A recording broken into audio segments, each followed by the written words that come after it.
How's it going, guys? JP here, and welcome back to a closer look at where we take a Scream Factory edition and we totally look at it in depth from top to bottom, cover all the bases, everything that edition has to offer. And this time we're talking about their second release, which they put out in September of 2012. We're going to have a closer look at Halloween 3 Season of the Witch.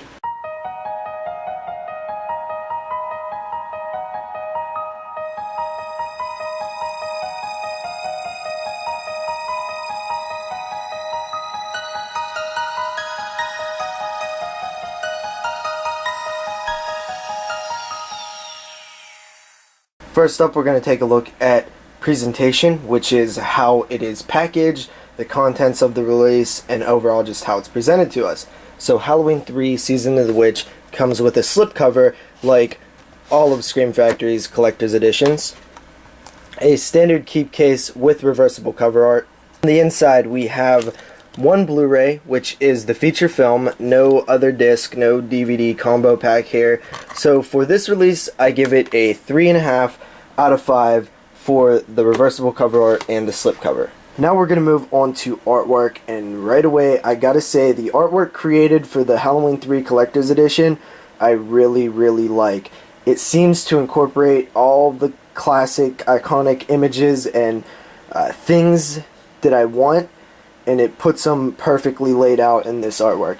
You have Cochran kind of as the puppet master, this image of Tom Atkins on the phone, which I really like. It's one of my favorite endings of all time, and it just sticks out in my head. Then of course you got the three masks showcased well. You have the creepy corporate technician guys down there, and of course this image right here in the center of the trick-or-treaters on top of the hills as the sun is setting is just so brilliant to me.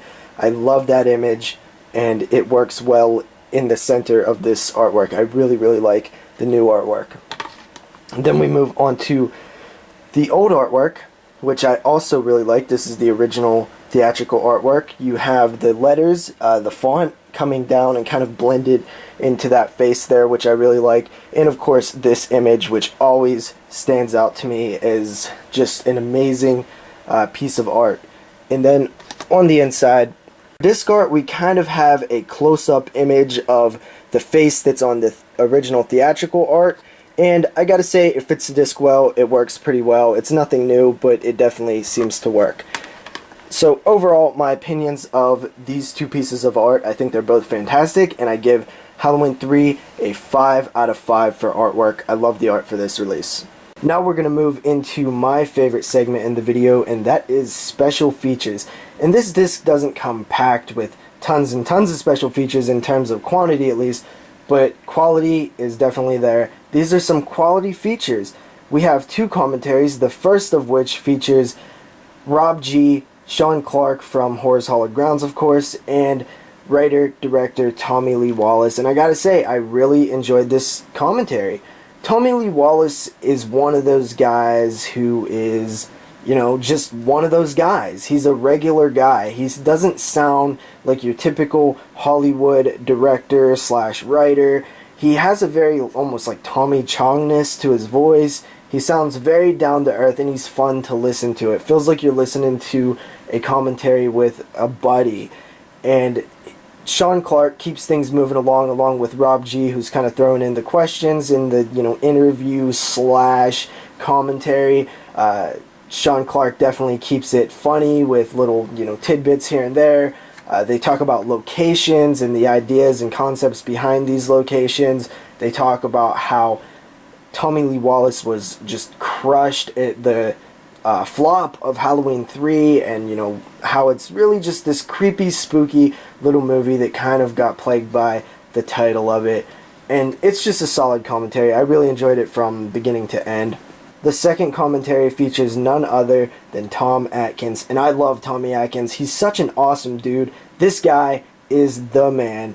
And this commentary is pretty solid. Listening back to it, it's not so much about the production and all the technical stuff. I mean, there's a little bit of that there, but it's mainly about Tom Atkins looking back, kind of reminiscing about his experiences with the film, his experiences with his character, and the way he played his character, and watching his character on screen. It's like he's just having fun with it, and that's what I like about it.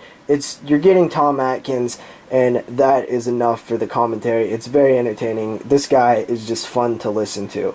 Then we move on to Stand Alone, the making of Halloween 3 Season of the Witch. This is a little featurette. It's kind of a little documentary, about a half hour long, just going through the production, how it was started, the idea of taking it away from the Michael Myers character and making Halloween 3 kind of be its own thing, the struggles of Tommy Lee Wallace to, deal with the flop of the film and everybody's kind of involvement with it, and really how the film was produced and stuff. It's very entertaining. If you like Halloween 3, you're going to like this. It's a good look into the production of the film. It's really an awesome special feature. I really enjoyed it. Finally, we move on to the secondary stuff, teaser trailer, theatrical trailer, which I always enjoy looking back on, seeing how the film was marketed at the time it was released, the nostalgia factor, but Halloween 3 in particular is kind of a rare case. Put yourself in the time that it was released, going off of Halloween 1 and 2, and looking at the trailer not knowing that it has nothing to do with Michael Myers. It's kind of an interesting thing if you could wrap your head around it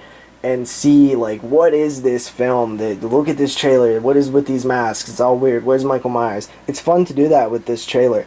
Then we move to TV and radio spots. Kind of fun here. Not really, nothing too awesome. And finally, still gallery, which is a still gallery.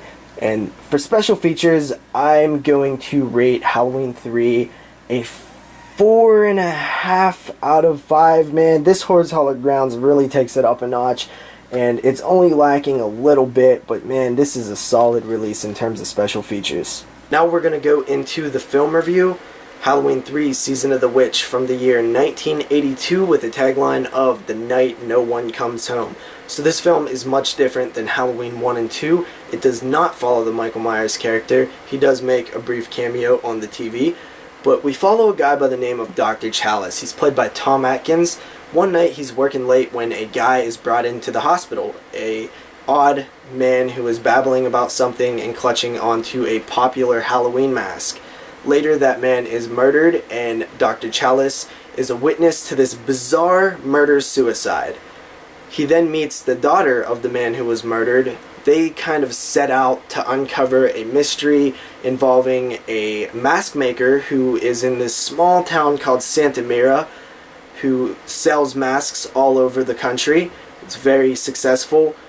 It's this weird, odd town that he's kind of, the main business in the town, and he definitely is up to something sinister involving killing a mass group of children with the powers of this Celtic thing that's going on involving Stonehenge. So that is kind of your story. Halloween 3 was the first Halloween film that I seen, so I really didn't care that there was no Michael Myers in it. It was really beneficial to see it without knowing that it was attached to such a popular character. And I always found it to be this weird little spooky movie that has these very unique and out there storylines. The whole idea that this guy is trying to do what? What is he trying to do? He's killing all these kids, but what does that accomplish? I don't know. It's creepy and it's weird and it's strange and it's kind of sick. So I always kind of like that, they're killing kids. It's kind of, dark. I've always liked Tom Atkins. I think he owns the character, and he's just fun to watch. He's a good hero character. He's a good guy to root for and feel for as he gets, thrown into this madness plot. And I always like this small, creepy town where everybody's looking at you. Santa Mira, it just has a great look to it. It's perfect in, location. They really did pick a great location for this film. This film always just came off to me as this odd little spooky movie. Into the picture quality a bit, I think it looks fantastic. I love the clearness of everything. It kind of accentuates the look of Santa Mira when you can see all the buildings in the background and all the windows and all the little crevices and alleyways. It looks great on Blu-ray. It's definitely a great way to watch it. I give picture quality a 4 out of 5. Now, back to the film. It really is a top-notch little horror film. I love the ending. It's one of my favorite endings of all time. I just think it works so well.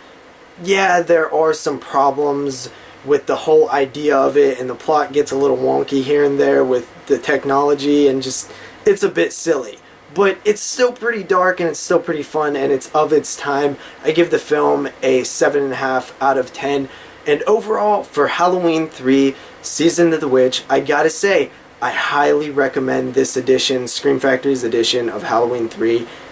It's a must-have if you're a fan of the Halloween films, and especially Halloween 3. So that about wraps it up for this episode, guys. I'll see you guys next time with another Scream Factory review, and we'll have a closer look at whatever film is next released.